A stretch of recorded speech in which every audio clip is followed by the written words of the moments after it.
மக்கள் அனைவருக்கும் வணக்கம். நான் உங்கள் வழக்கறிஞர் பாலு. இப்போ இந்த வீடியோவில் எதை பற்றி பார்க்க போகிறோன்னா, தகவல் அறியும் உரிமை சட்டத்தில் உள்ள முக்கியமான செக்ஷனை பற்றி தான் பார்க்க போகிறோம். இப்போது இதில் உங்களுக்கு டிஸ்பிளேயில் காமிக்கிற செக்ஷனை பற்றி கொஞ்சம் ஷார்ட்டாக சொல்லிடுறேன். பிரிவு 2J எதை பற்றி பேசுது அப்படின்னு கலாய்வை பற்றி பேசுது. கலாய்வுனா என்ன?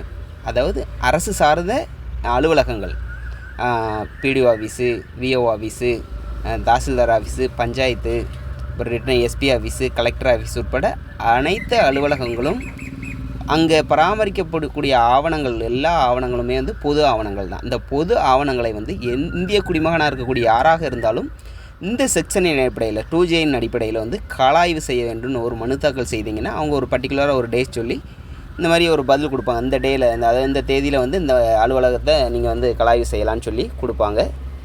யாருக்குள்ளே அந்த மனு எப்படி எழுதணும்னு சொல்லி தனி வீடியோ போட்டிருக்கேன், டிஸ்கிரிப்ஷனில் லிங்க் இருக்குது, பார்க்குறவங்க பார்த்துக்கோங்க. அப்போது அந்த கலாய்வுக்குரிய செக்ஷன் தான் 2J.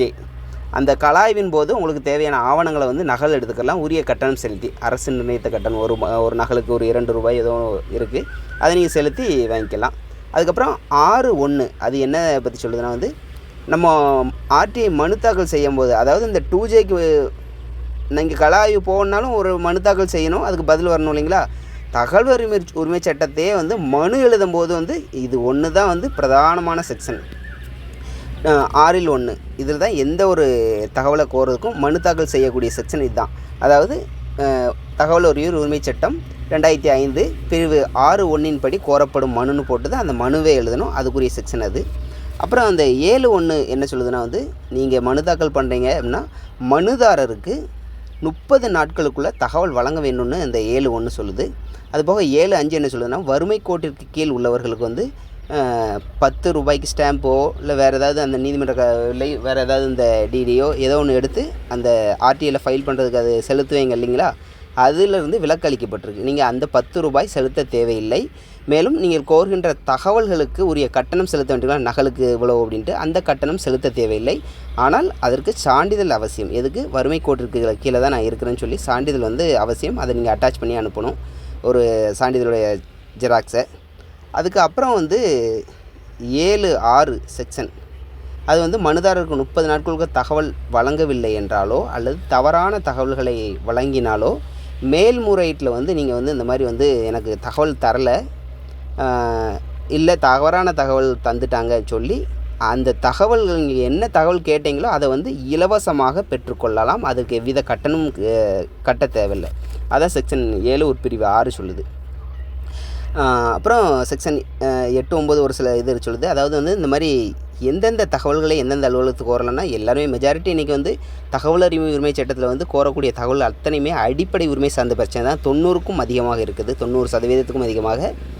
ஆனால் ஒரு சில இந்த பாதுகாப்பு நலன் கருதி, இந்த தேசிய பாதுகாப்பு, அப்புறம் இந்த மிலிட்ரி, இராணுவ ரகசியம், ஒரு சில இதெல்லாம் வெளிநாட்டு உறவு, இந்த மாதிரி ஒரு சில இதை தகவல் உரிமை சட்டத்தின் மூலமாக கேட்க மாட்டாங்க. அப்படி யாரும் பெரும்பாலும் 90-95% அதிகமாக அப்படி எந்த தகவலும் நம்ம கேட்க போகிறதில்ல. அதுக்கப்புறம் செக்ஷன் 19 சப்கிளாசன் 1 அது ஃபஸ்ட்டு அப்பீலை பற்றி சொல்லுது.